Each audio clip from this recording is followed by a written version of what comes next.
जय गणेशाय नमः, जय माँ सरस्वती, जय माँ बगलामुखी। पॉलिनोमियल पार्ट 4 पीछे 9th वाला का स्टार्ट कर दिए थे, उसी में पॉलिनोमियल था। 10th वाला भी देखते जाना, लेकिन ठीक है। अभी हम बेसिकली 9th वाला के लिए बना रहे हैं। फिर वही बात कहेंगे कि 9th में यदि अधूरा छोड़ा होगा, पूरा कंप्लीट नहीं हुआ होगा, तो इसको देखते चलो, इसको बनाते चलो, ठीक है। तो तुमको आसानी होगी 10th वाला में। आज मेरा टॉपिक है जीरोज ऑफ पॉलिनोमियल। क्या है? जीरोज ऑफ पॉलिनोमियल, या पॉलिनोमियल का सॉल्यूशन कैसे निकलेगा, उसका वैल्यू कैसे निकलेगा। तो वैल्यू कहो, सॉल्यूशन कहो, रूट्स कहो, जीरोज कहो, सब एक ही चीज़ है, ठीक है।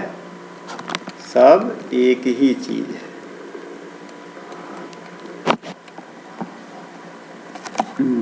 ठीक हो गया क्या मेरा?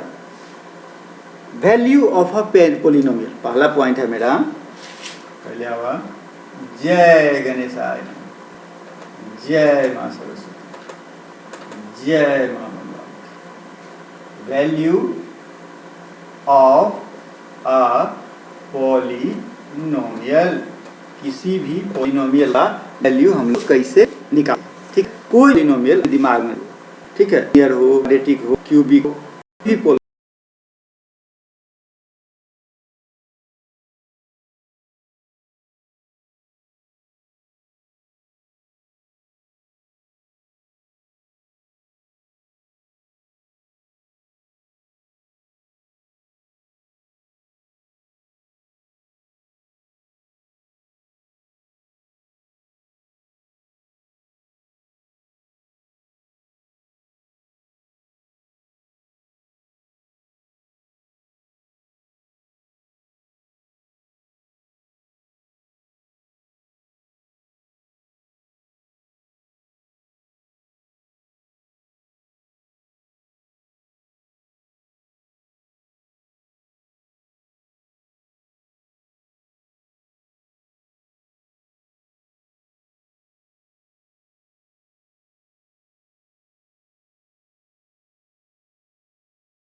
minus 2 5 minus 2 plus 3 minus 2 5 plus 3, अब माइनस कितना 4, यानी 8 minus 4 इज इक्वल टू कितना 4। यही इस पॉलिनोमियल का वैल्यू हुआ। किस पर? P1। यदि 2 कर दिया जाए, 0 कर दिया जाए, 1/2 कर दिया जाए, √2 कर दिया जाए, तो सब वैल्यू क्या क्या होगा? अलग अलग होगा। समझ गए एक बात? चलिए, अगला पॉइंट है मेरा जीरोज ऑफ अ पॉलिनोमियल। अगला पॉइंट है, अभी तुमको बहुत अच्छा लगता होगा, क्या आता है, समझ में भी आ रहा है, इजी भी है। लेकिन इसी को ऐसा नहीं, इग्नोर मत करो। इसी को करते करते करते हम धीरे धीरे आगे बढ़ते चले जाएंगे। इस कंफ्यूजन में मत रहना कि हमको आता है, क्लियर हो गया, इसको काहे देखें, काहे बनाएं, ना, ऐसी गलती मत करो। एक एक स्टेप जब चढ़ेगा, एक एक स्टेप जब चढ़ता जाएगा ना, तो कोई दिक्कत नहीं है, पहाड़ पर भी चढ़ जाएगा, ठीक है। इसी को दिमाग में रखो। जैसे क्या बोले point, zeros of a polynomial. अगला पॉइंट है मेरा जीरोज ऑफ अ पॉलिनोमियल, या रूट्स ऑफ पॉलिनोमियल, या सॉल्यूशन ऑफ पॉलिनोमियल, कुछ भी कह सकता है। तो किसी भी पॉलिनोमियल का जीरो निकालना, क्या किसी भी पॉलिनोमियल का क्या निकालना है? जीरो निकालना है। यानी वो जो पॉलिनोमियल दिया रहेगा उतना इज इक्वल टू क्या लिखेंगे? जीरो। क्या कोई भी पॉलिनोमियल जो दिया रहेगा उतना इज इक्वल टू क्या लिख देंगे? जीरो। नहीं, उसके बाद वैल्यू निकल जाएगा, वही क्या कहलाएगा? जीरोज, या रूट्स कहो। अच्छा, एक बात बताए थे, कितना रूट्स होगा यानी कितना जीरोज होगा, तो वह डिग्री पर डिपेंड करता है। डिग्री जितना होगा उतना ही जीरोज होगा। जैसे मान लो कि x + 1 इज इक्वल टू 0 है, x इज इक्वल टू -1, यानी कितना जीरो आया? 1। x² - 1 इज इक्वल टू 0 होगा, तो x इजकल टू कितना हो गया, x square is equal to 1, x is equal to कितना √1, यानी क्या प्लस माइनस 1, 2 रूट आया। उसी प्रकार से x cube minus 1 is equal to 0 होगा, बता दिए हैं पोलिनोमियल 2 में 10th वाला में। तो क्या हो जाएगा, 3 रूट से आएगा, इधर चला जाएगा मेरा क्या इमेजिनरी पर, कॉम्प्लेक्स पर भी जाता है, 1 ओमेगा ओमेगा स्क्वायर वाला पर जाता है। ठीक है, चलो तो तुम जहाँ है यहाँ से देखो, ज़्यादा जानकारी लेना हो तो उसमें चल जाना। क्या पढ़ रहे थे हम लोग, जीरो ऑफ अ पॉलिनोमियल, किसी भी पॉलिनोमियल का हमको जीरो निकालना है। तो कोई पॉलिनोमियल ले लो, जैसे एक पॉलिनोमियल यहाँ पर ले लिया x square minus 9 P x बराबर इतना, इसका हमको क्या निकालना है, जीरो निकालना है।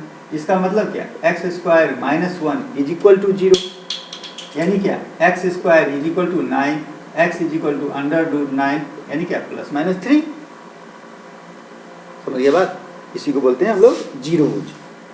ठीक, अब आ जा, अब इसी पर क्वेश्चन बनाते रहेगा। देखो पॉइंट इतना ही है, अब क्वेश्चन बनाने का तरीका 50 को है, हम बताएंगे, सैकड़ों आपको बाहर से मिलेगा, कुछ आप अपने दिमाग से भी निकाल सकते हैं, हाँ ये भी क्वेश्चन हो सकता है, ये भी हो सकता है, ऐसा भी कर सकता है। इसी को कहते हैं, जितना घुमा घुमा के बनाइएगा उतना ब्रेन आपका स्ट्रांग होगा।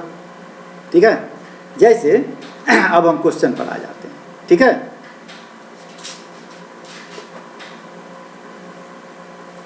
मेन बात आपको दिमाग में इतना ही रखना।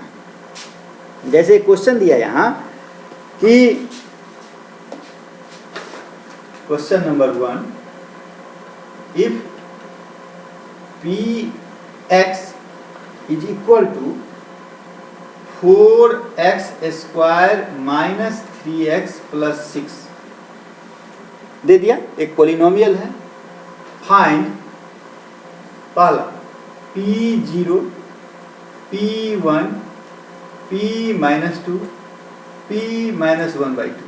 अब समझ गए बात, यानी बारी बारी से x का वैल्यू पहले क्या बैठाएंगे 0, फिर 1 बैठाएंगे, फिर -2 बैठाएंगे, फिर -1/2 बैठा देंगे। समझ गया। चल दूसरा क्वेश्चन भाई, दूसरा क्वेश्चन आपका कह रहा है कि find the zero of the polynomial. दूसरा question, find the zero of the polynomial. इस पॉलिनोमियल का क्या निकालो, जीरो निकालो। ठीक, चलो जैसे पहला हम देते हैं px is equal to x minus 4। दूसरा लिखते हैं qx is equal to ax plus b। ठीक है, थर्ड दे देते हैं हम sx is equal to 8x square. Fourth दे देते हैं, फोर्थ में आ जाइए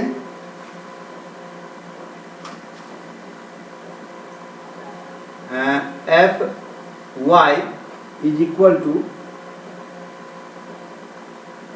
p प्लस qx। हो गया, वही सेम क्वेश्चन है, जो दो बताया उसी पर दोनों था, इसी दोनों पर फिर अब आगे देखिए, मेन चीज वही रहेगा। क्वेश्चन नंबर 3 कह रहा है वेरीफाई दैट, क्वेश्चन बना दिया क्या, वेरीफाई दैट, इन वेरीफाई करो कि यह उसका जीरोज है कि नहीं।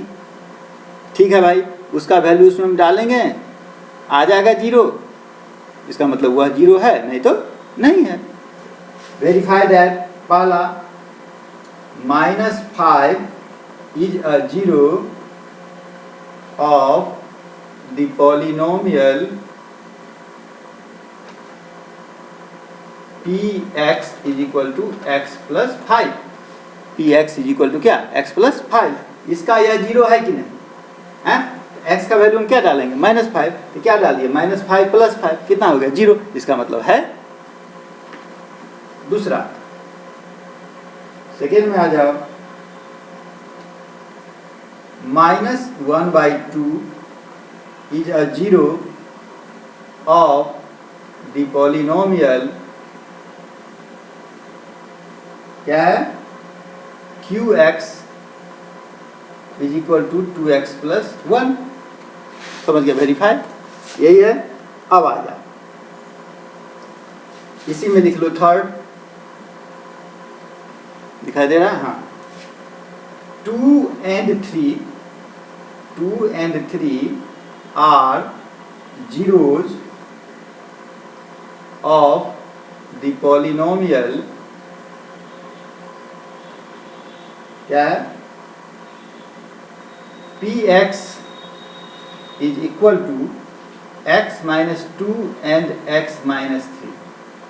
ठीक है, दोनों को बारी बारी से करके देख लेंगे। उसके बाद है, हो गया। अब हम आगे बढ़ते हैं, इससे आगे क्या क्वेश्चन दिया जा सकता है, सो देखो। कितना हुआ, 3। अब आ जाओ क्वेश्चन नंबर 4। 4 में कहता है कि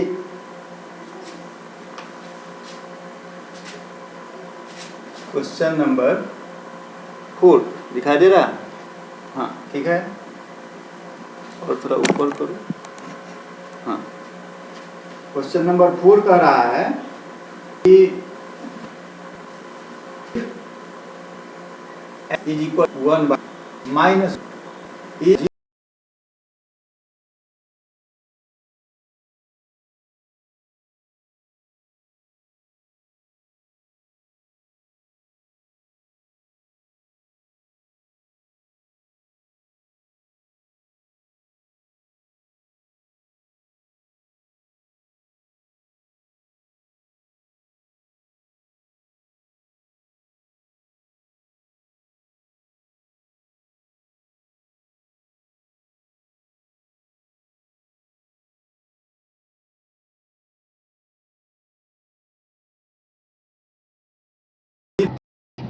zero,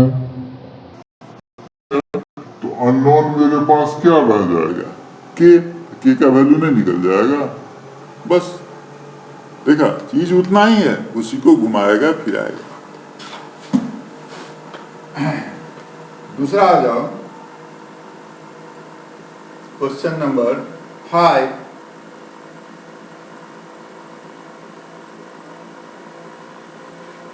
If x is equal to 4/3 is a zero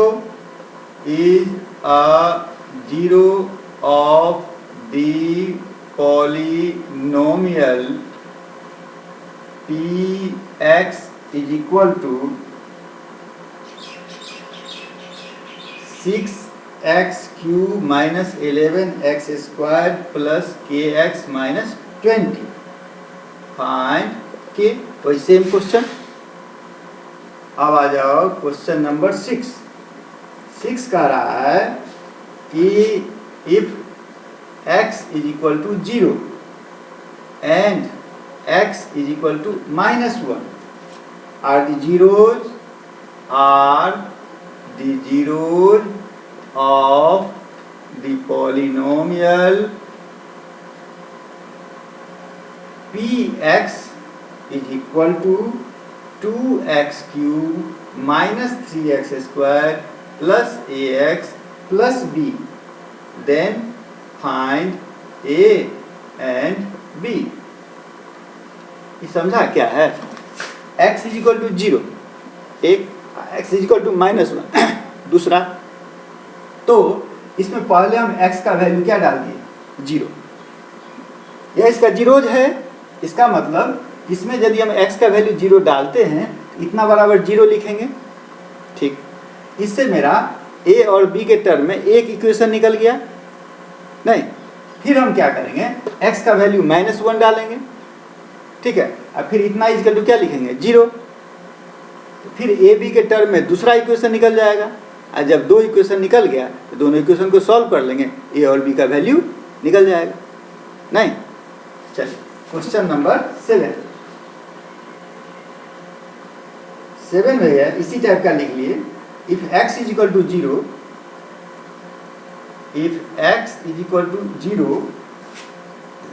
and x is equal to 2. Find the value of r zeros of the polynomial. क्या है polynomial? Px is equal to 2x cube minus 5x square plus ax plus b. Then find a and b. Same है, कम से कम 2 question practice हो जाएगा, ठीक है, तो clear हो जाएगा। चलिए ई पॉइंट खत्म हो गया, ठीक है। ई पॉइंट जब खत्म हो गया, अब हमको आगे आना है। अगला पॉइंट है हम लोगों का रिमाइंडर थ्योरम। अगला पॉइंट क्या है? Remainder theorem. तो रिमाइंडर किस में आएगा? डिवाइड में पढ़े हम लोग। Dividend is equal to divisor into coefficient remainder, उसके बताया जाए रिमाइंडर।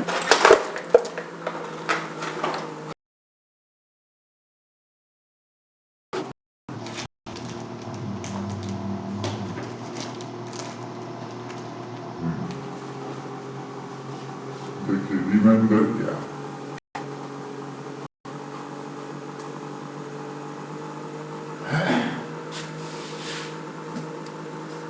रिमाइंडर क्या चीज़ है ये तो समझ रहे हैं, ठीक। डिविडेंड इक्वल टू क्या? डिविजर इनटू कोसेंट और प्लस क्या? रिमाइंडर।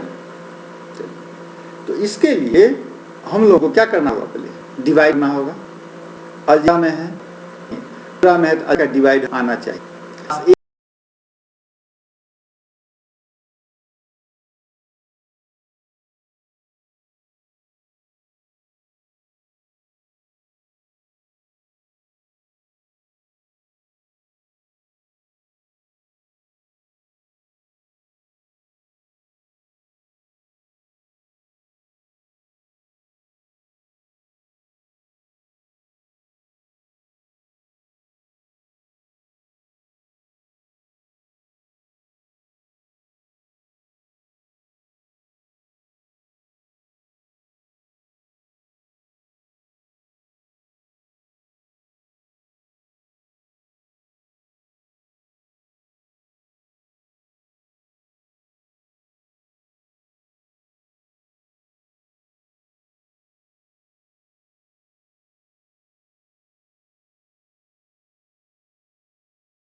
हो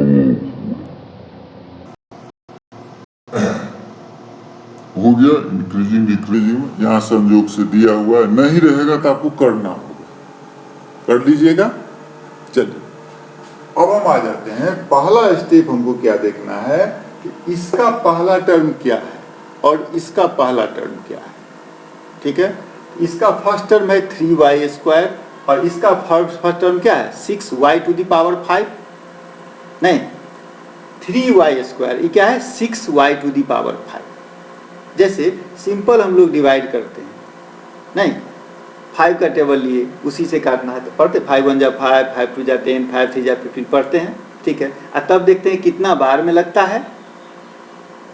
यहाँ तो टेबल नहीं पढ़ सकते हैं आप, यहाँ आपको बनाते बनाते अपने आ जाएगा। नहीं तो शुरुआत में, यदि आप शुरुआत में हैं, ठीक है, तो आप एक काम कर सकते हैं कि हम यहाँ लिख देते हैं 6y⁵ अब बाय कितना है 3y²। नहीं, अब तो आपको पता चल सकता है कि कितने बार में लगेगा क्या, तो 3 2 जा 6 ये चला जाएगा कितना y3, क्योंकि y⁵ अब बाय y⁵2, इसका मतलब y⁵ -2, इसका मतलब 3।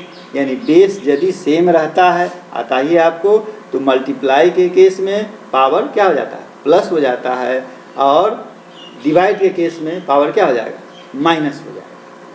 ठीक है, चलिए ये सब हमको इतना नीचा नहीं आना चाहिए, लेकिन यह वीडियो है, यह परमानेंट रह जाएगा, मेरे नहीं रहने के बाद भी रहेगा, इसलिए हम सारा क्लियर करते जा रहे हैं। ठीक है, क्योंकि बाद में बच्चा दिक्कत में ना आए। चलिए 3y² कितना से मल्टीप्लाई करेंगे तो 6y⁵ होगा 2y³ से, के है ना। अब यहाँ पर आप लिख दीजिए आराम से 2y³। ठीक है, ये हो गया।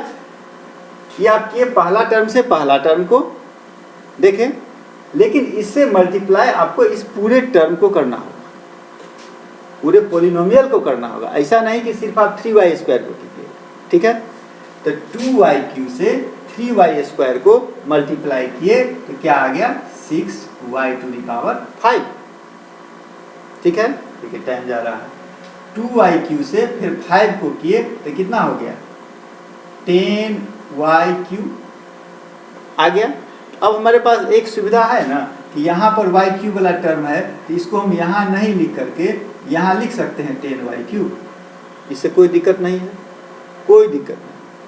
अब आ जाओ, डिवीजन है अलजेब्रा का, यानी क्या, या अरिथमेटिक में भी करते हैं तो क्या करते हैं माइनस करते हैं। यहाँ अलजेब्रा में जो कीजिएगा माइनस, तो साइन क्या हो जाएगा नीचे वाला का चेंज हो जाएगा। साइन चेंज का क्या मतलब, प्लस का माइनस और माइनस का प्लस। तो किसका, नीचे वाला का, बाद वाला का। तो बाद वाला क्या है मेरे पास 6y⁵ प्लस 10y³। तो 6y⁵ का साइन क्या है कुछ नहीं, इसका मतलब कुछ नहीं, इसका मतलब क्या प्लस है, तो उसका अपोजिट क्या होगा साइन चेंज क्या हो जाएगा माइनस, इसलिए यहाँ पर साइन क्या होगा माइनस। ठीक है, यह है प्लस, ये भी क्या हो जाएगा माइनस हो गया। अब इनका क्रियाक्रम किया जाए, ये तो बेचारे कट गए, जितना प्लस उतना माइनस कैंसिल। ये हो गया 16y³ और माइनस 10y³, यानी 16y³ माइनस 10y³, कितना y³, 6y³, 6y³। ठीक है, प्लस की माइनस प्लस, और उससे पहले क्या बचा हुआ है 15y⁴ हो गया। आगे वाला भी टर्म लिख लीजिए आप, 4y² प्लस 10y माइनस 30। एक ही क्वेश्चन बड़ा ले लिए कि उसी में सारा समस्या का निदान हो जाए। ठीक है, सारे समस्या का निदान इसी में कर देना है। अब है मेरा कि इसके आगे क्या करेंगे। ठीक है, इसके आगे क्या, इसके आगे है मेरा कि 3y² को फिर वही सेम रूल अपनाओ, सेम रूल अपनाना है कि 3y² को कितना से मल्टीप्लाई करेंगे कि 15y⁴ हो जाएगा। ठीक है, फिर जैसा रूल आपको पहले बताए हैं वैसे ही कीजिएगा, तो कितना हो जाएगा 5y², कितना हो जाएगा 5y²। वो भी देख, साइन भी देखना है, यहाँ 3y² प्लस है, यहाँ 15y⁴ क्या है प्लस है, नहीं इसका मतलब 3y² को हम प्लस से ही मल्टीप्लाई करेंगे, यानी कितना से 5y² से। तो यहाँ लिखिए प्लस 5y² लिख दिए। अब सेम रूल, यानी 5y² से फिर दोनों को मल्टीप्लाई करना है, यानी कितना होगा 15y⁴। अब 5y² से कितना को मल्टीप्लाई करना है 5 तो कितना 25y³ कितना हो जाएगा 25।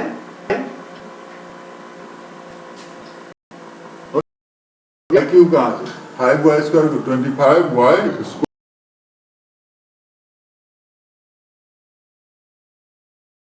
हम कहाँ इसके सामने प्लस 25y² हो गया। अब माइनस करना है, माइनस इसका पहले आपको दिए। अब क्या y³ और यहाँ क्या 4²